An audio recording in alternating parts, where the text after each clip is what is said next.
La Generalitat i els ajuntaments de Badalona, Sant Adrià, Barcelona i Santa Coloma posen fil a l'agulla als problemes de convivència generats als barris de Sant Roc i la Mina després de la mort d'un jove de la zona. Aquesta setmana s'ha creat al Parlament de Catalunya una taula de coordinació per abordar els problemes d'inseguretat que viuen les famílies implicades. La taula de treball formada pels ajuntaments afectats i diferents departaments de la Generalitat pretén tornar a la normalitat a Sant Roc i la Mina en matèria de seguretat, educació, convivència i activitat econòmica. Posaran especial èmfasi en els infants i la gent gran que han hagut de marxar d'aquests barris per por a les represàlies després de la mort d'un jove d'ètnia gitana el passat 23 de gener. La consellera de Treball, Acció Social i Famílies, Dolors Bassa, no ha donat detalls de cap actuació concreta que es farà a les zones afectades. Bassa s'ha limitat a destacar que és el moment que les administracions posin fil a l'agulla per treballar conjuntament.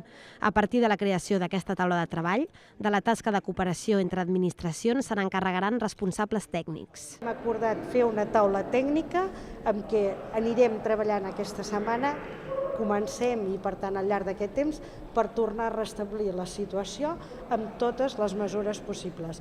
Restablir-la a nivell de convivència, restablir-la a nivell de seguretat i restablir-la amb l'activitat econòmica que hi ha a cada un dels barris afectats. S'ha explicat que cada ajuntament ha posat sobre la taula la informació de què disposen fent una diagnosi de la situació. La consellera creu que cal treballar per esbrinar quantes famílies han marxat i on han anat, però també amb aquelles que s'han quedat al barri. La primera trobada, que s'ha fet al Parlament de Catalunya, ha tingut una durada de 2 hores i, a més de Dolors Bassa i els alcaldes de Badalona, Santa Coloma i Sant Adrià, també hi han participat la consellera de Governació, Meritxell Borràs, i el d'Interior, Jordi Jané, així com el director general dels Mossos, Albert Batlle.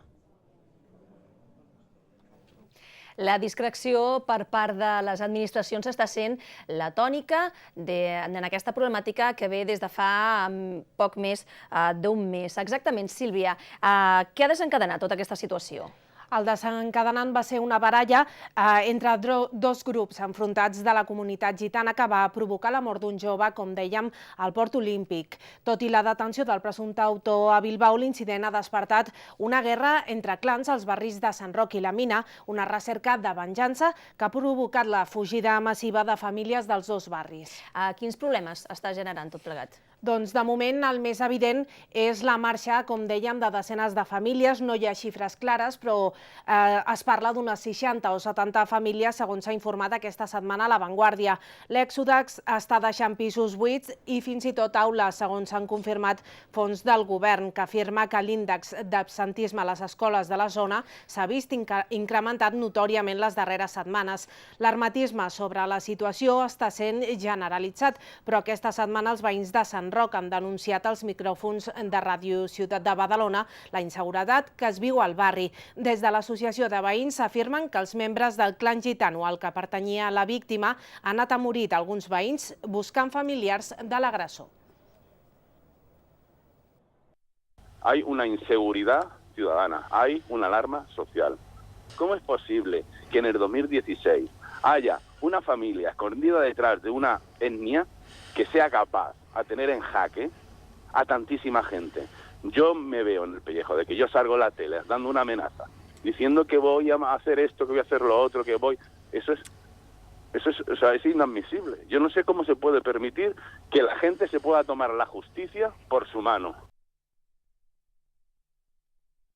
Com dèiem, les administracions de moment mantenen la discreció pel que fa a les actuacions que es duran a terme a la zona després que s'hagi creat la taula de treball amb la Generalitat. Tot i això confirmen la problemàtica que s'està vivint al barri. Des de l'executiu local afegeixen que cal vetllar per l'educació i la seguretat de les famílies que han fugit per precaució.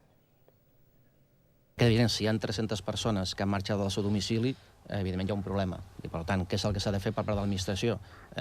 Primer, garantir que això no provoca més trastorns dels que hi ha, garantir la seguretat dels veïns que hi ha a la zona i crear les bases perquè aquestes persones que han marxat puguin tornar, garantir que aquestes persones que s'han desplaçat a diferents ciutats fora de la nostra comarca, que estem parlant de nens i de gent gran, puguin tindre garantits els serveis, els equipaments, l'educació.